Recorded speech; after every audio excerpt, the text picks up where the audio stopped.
Early in the morning, Anna is awakened by her son Jane appearing on her bed. He wants to go diving in the pool with her, but she reminds him she has to work and he is kindergarten. At that moment Anna hears some very loud thunder, so she goes to the window to take a look. It's raining pretty heavily and the street is starting to fill with water, but Anna thinks it's not bad enough to cancel her routine yet. She starts making breakfast and has to deal with Jane's annoying mischief. Her mother calls her to check on the situation, but Anna assures her she'll be fine. While cooking, Anna hears a weird water noise and thinks it comes from the bathroom. When she turns around, she's shocked to see water all over her floor. The city is flooded to the point that the water has reached her apartment window. An announcement from the management office says that the floodwaters have reached the second floor in 7 of the buildings, and the third floor in another 3. All affected residents must evacuate to the upper floors, but the elevators are out of service.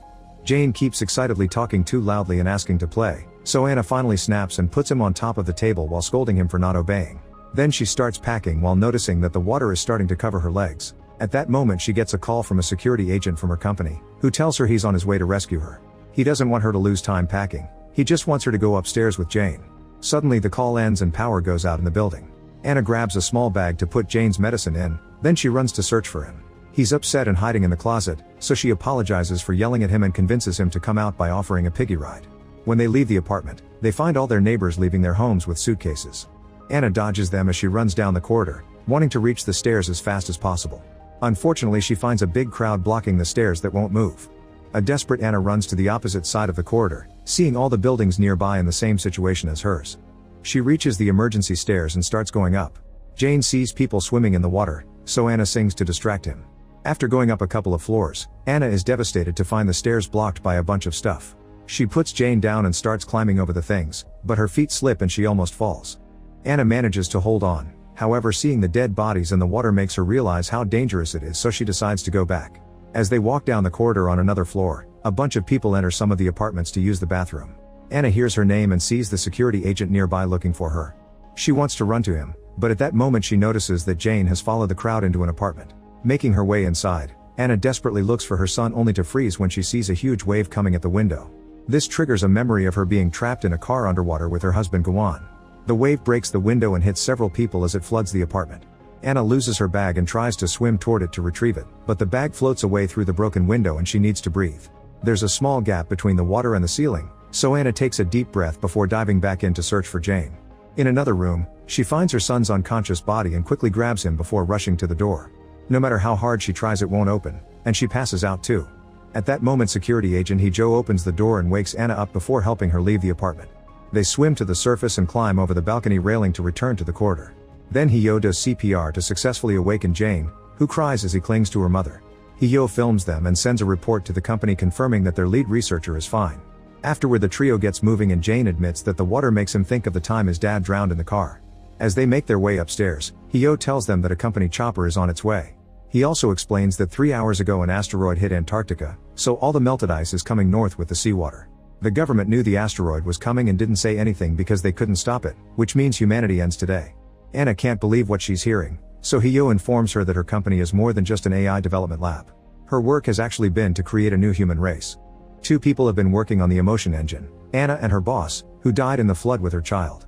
Anna tries to explain that the emotion engine was still in the testing phase, but He-Jo doesn't care.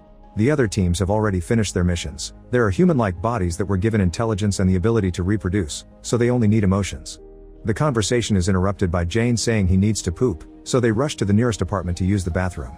Anna takes the chance to borrow He-Jo's phone to call her mother and tell her she loves her. Suddenly they hear a noise in the walls and the gas pipe in the kitchen explodes. Gas starts filling the apartment, so the trio runs outside.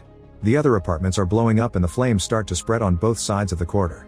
He-Jo stands on the balcony railing to climb to the next floor, then Anna tries to hand Jane to him. However the kid struggles in her arms because he doesn't want to let go of her, causing her to fall into the water. After remembering the car accident again, Anna manages to reach the surface and hold on to a sign.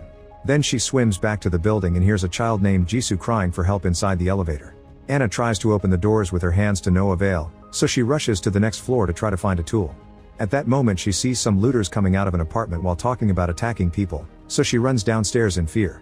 Anna tries to open the elevator again, but now the water covers most of it, and Jisoo doesn't answer anymore.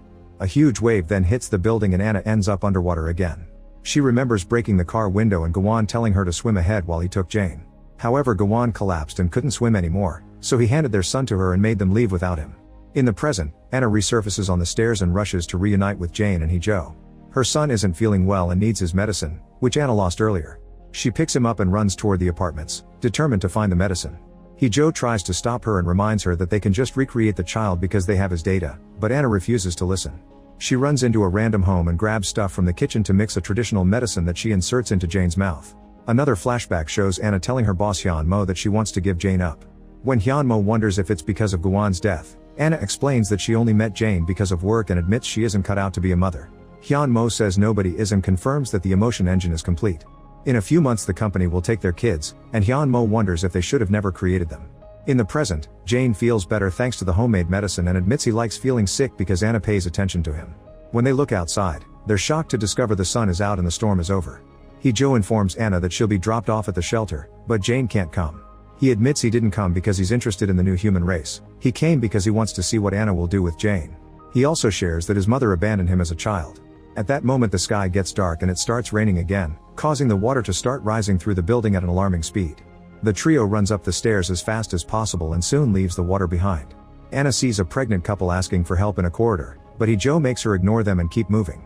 Jane asks his mom if she felt like that when she was pregnant too, which makes her so upset that she has a breakdown. When Hee-jo checks on her, Anna snaps and says she doesn't want to leave her child. Hee-jo explains that since Hyun-mo died with her child, Jane is the only hope for the scientists to create new humans. The group then goes to the rooftop to find the helicopter and Hee-jo reads the instructions sent by the company. Their priority is to prevent human extinction, so Anna must immediately report to the lab to complete the emotion engine. The security team that came with the chopper calls Jane Newman 77 and takes him away from Anna. The men hold her back while she watches in despair as her boy is handcuffed. Anna begs Hee-jo for help so he reveals that Hyun-mo didn't die. She ran away with her child because she would rather meet her end than abandon her daughter. The men put Jane to sleep with an injection and start shaving his hair. Anna freaks out and begs for mercy, asking them to at least let her keep Jane until they make it to the shelter. The guards tell her there's no shelter and proceed to shoot Hee-jo down. It turns out everyone will die here and only Anna is allowed to escape. After Anna finally says goodbye to Jane, the men cut his head open to retrieve his data and put it in a box. The chopper flies off with only the pilot, the box, and Anna, who realizes she has Jane's goggles in her pocket. As the brutal storm floods the entire planet, 7 rockets leave Earth carrying the remaining scientists from the project. A message recorded by director Hui So explains that in 15 minutes thousands of meteorite fragments will fall on Earth and most life will be extinct.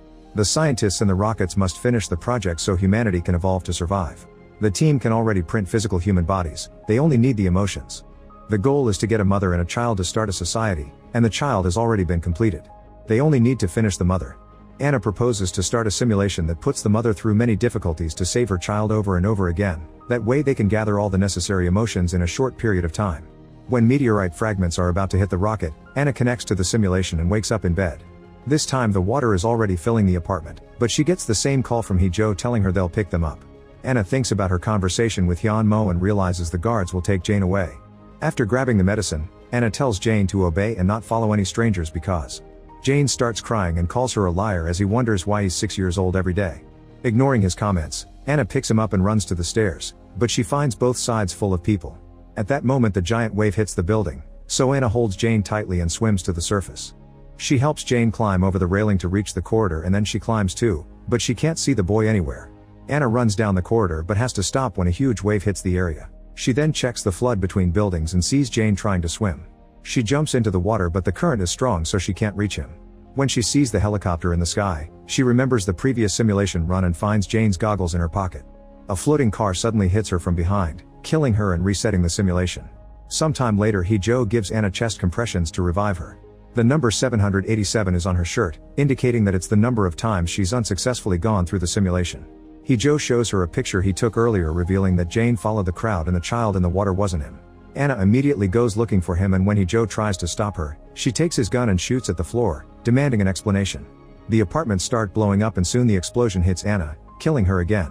In simulation 1931, Anna almost falls over the balcony and Hee-jo catches her just in time. However, Anna doesn't want to go with him because she's afraid he'll take her son, so she jumps into the water. When she sees Jane on another balcony being held by a man, she swims back into the building. Then Anna passes near the elevator and hears Jisoo trapped inside again. She tries to open the doors to no avail and ends up drowning. Anna tries to save her every time and keeps dying, so now she's on simulation number 4007. She goes upstairs to get a mop from the cleaning closet and breaks it to get the handle, which she uses to finally open the elevator. Jisoo swims out and together they move to the next floor. Afterward they get dry clothes from an apartment and Jisoo tells Anna that she heard the looters talking about a child. Anna rushes in the direction of the sounds, only to remember that in the last run, she was killed by the looters. This time she tries to sneak in but the men see her anyway. She asks about Jane but the men ignore her and try to leave the apartment. At that moment Hee-jo looks for her from the opposite balcony and Anna tries to get his attention, so the looters drag her back inside to avoid getting caught. After seeing that the apartment owners have been knocked out, Anna kicks her captor and tries to run away, but the guy tackles her against the closet and starts choking her.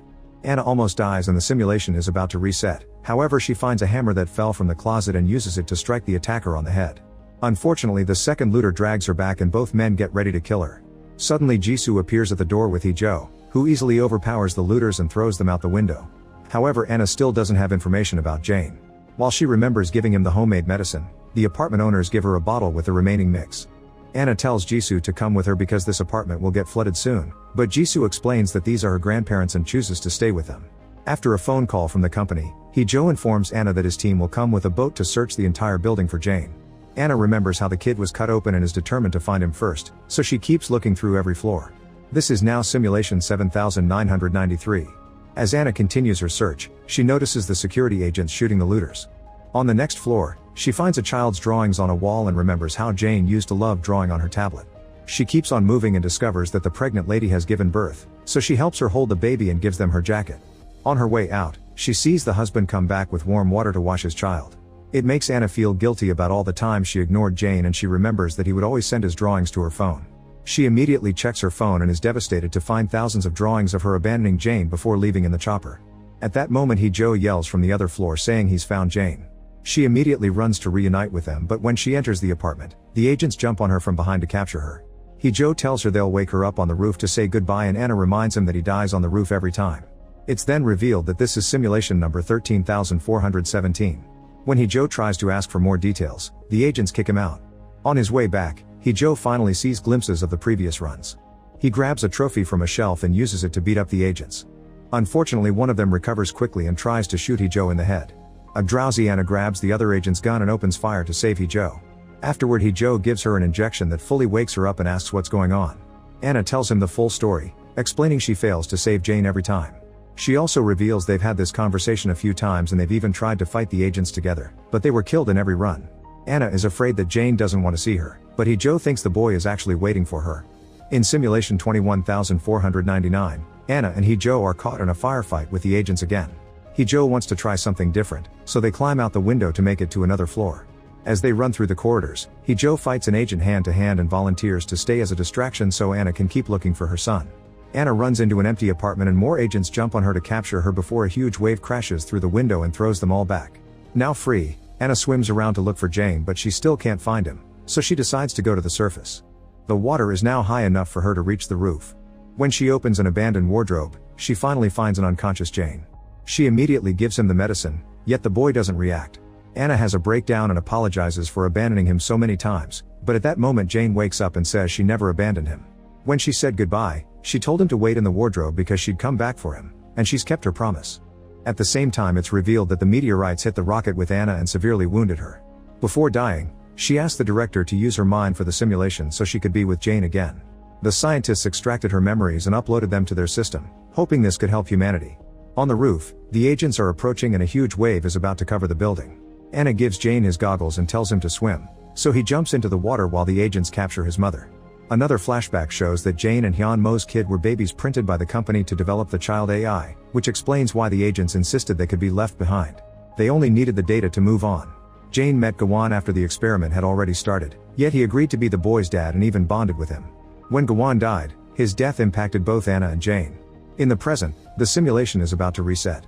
Anna manages to free herself from the agent's grasp and jumps into the flood to join her son. After falling through data and swimming in the water, Anna resurfaces and finds Jane holding onto an antenna. She hugs him tightly and tells him they'll swim together before a wave brings them down. Since this Anna helped Jisoo, assisted the pregnant lady, and stayed with Jane until the end, the system sees her lack of selfishness and finally considers the simulation successfully completed. The AIs for Anna and Jane are put in new printed bodies and sent to a planet to start a new society with humanity's memories. Make sure to subscribe and turn on notifications so you can watch more videos like this. Thanks for watching.